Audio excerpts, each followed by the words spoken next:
Chers amis, nous sommes à Lourdes, juste au-dessus de la basilique Saint-Pédis, avec au fond le fort de Lourdes, avec surtout le frère Franck Dubois qui a prêché le pèlerinage du Rosaire il y a 2 ans et qui va nous parler des anges.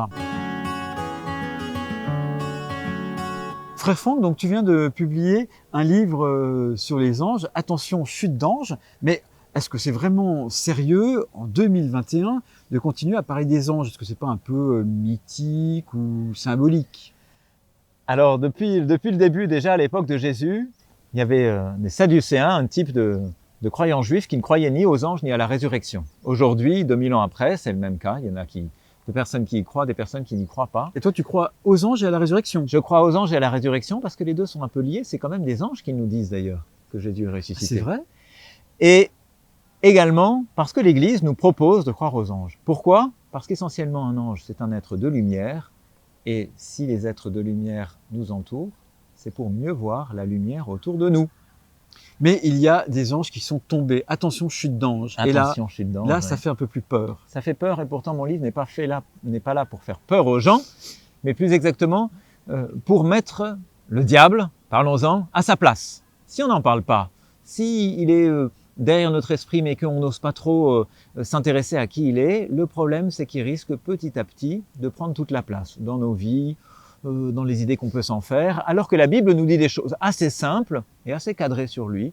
Eh bien, l'occasion de parler du diable, c'est de le mettre à sa place, qu'il ne prenne pas toute la place, et de se rappeler que les bons anges, et que Jésus lui-même, surtout, est supérieur au diable, et l'a vaincu déjà. Alors les anges, comment, les bons, les mauvais, comment ils interviennent dans notre vie? Comment on peut accueillir les bons anges et comment on peut repousser les mauvais? On peut accueillir les bons anges, et d'abord l'ange gardien que nous avons chacun. Jésus en parle, un ange. Chacun a un ange gardien qui en même temps est à ses côtés. On ne le voit pas, un ange, ça n'a pas de corps, ça ne peut pas se voir avec des yeux humains, ça ne s'entend pas avec les oreilles humaines.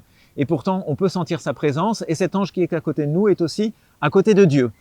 Ils sont donc un messager, c'est d'ailleurs ça que ça veut dire, un ange, qui peut porter nos intentions, nos désirs à Dieu pour qu'il les exauce. Ça peut être aussi quelqu'un qui nous rassure, comme quelqu'un à côté de nous, et qui nous montre, qui nous éclaire le chemin. Et les mauvais anges, eh bien, ils combattent au ciel, nous dit le livre de l'Apocalypse, contre les bons anges. Mais encore une fois, l'Apocalypse, au chapitre 12, nous dit que c'est Michel, le bon ange, qui triomphe. Et ce livre est là pour nous dire, tout combat que nous menons sur la terre contre le mal, avec des armes bien terrestres, bien humaines, le médecin, ça sera la médecine, l'ingénieur, ça sera faire des ponts. Faire des ponts. Le dominicain peut-être essayer de parler, plus ou moins adroitement de Dieu.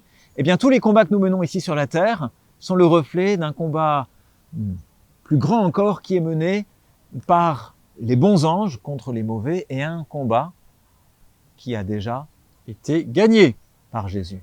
Amen. Une dernière question, peut-être, très courte. Est-ce que tu as déjà senti la présence de ton ange gardien ou d'un bon ange à tes côtés? Oui, par exemple, nous sommes ici à Lourdes et je ne savais pas où est-ce que je devais donner ma conférence sur les anges. Et la première personne que je rencontre ici me pose une question tout à fait autre. Je regarde son badge, Marie-Ange. Figurez-vous que Marie-Ange m'a dit, la salle Jean 23, c'est là-haut. J'y suis monté. Un ange m'avait croisé. Magnifique, merci. Alors soyez attentifs aux anges que vous croisez.